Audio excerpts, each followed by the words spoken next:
one of the funniest, most entertaining movies I've seen this year. It's true.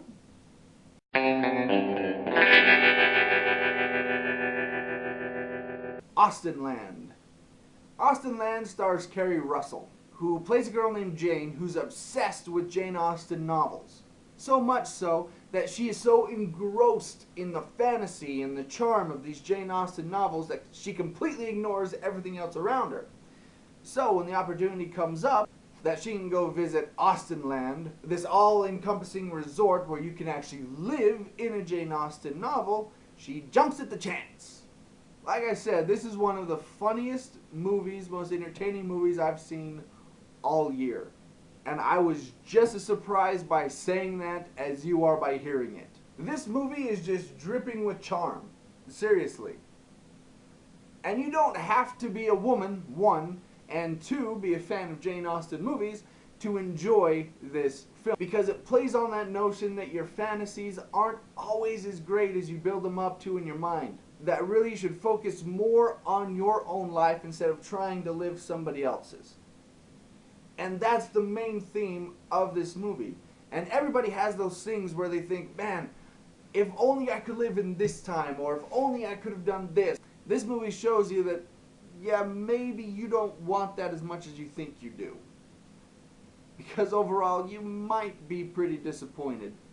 But I would say even more than Keri Russell, the supporting cast are the ones that really steal this movie. You have Jennifer Coolidge, who you'll know as Stifler's mom from the American Pie things. Bret McKenzie from Flight of the Conchords, he's in it. There's actually this really funny character, and I don't remember the actor's name, and he plays this colonel, and he is so funny. Another thing that was kind of clever is they're not really paying homage to this culture, to the Jane Austen culture, as more as kind of poking fun at it and how it is kind of ridiculous. And so when I learned that, I'm just like, I'm in. I am in. You have my attention, because I personally think it's a little ridiculous. And so it's kind of funny to see these people living out this Jane Austen type fantasy, and then cut to the actors are on break and they're like smoking cigarettes and playing video games and listening to their iPods while they're still in costume, and it's funny. In the end, though, I will say it does turn into your kind of typical romantic comedy. You know, as a straight man, I can say occasionally I like the rom-com every now and again. I'm not ashamed to admit it. And it was funny, and it was clever, and it was entertaining. I keep saying funny. I'm telling you, I laughed out loud more in this movie than I have in a long, long time. I thought Keri Russell was great. I've never been a huge fan, but this movie, she's fantastic. Jennifer Coolidge is fantastic.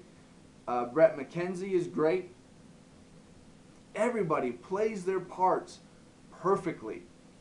And it's great to see Keri Russell's character go from this kind of rabid kind of fangirl of Jane Austen to slowly coming back into reality and realizing that, yeah, she needs to grow up a little bit. So it's kind of cool to see that character make that turn. If you're a fan of a good old-fashioned romantic comedy with emphasis more on comedy than romance, then I would say this is definitely one you could probably go out and buy on DVD. Now let me throw this out there. If you're looking for a good date movie to go see in theaters, this one is perfect.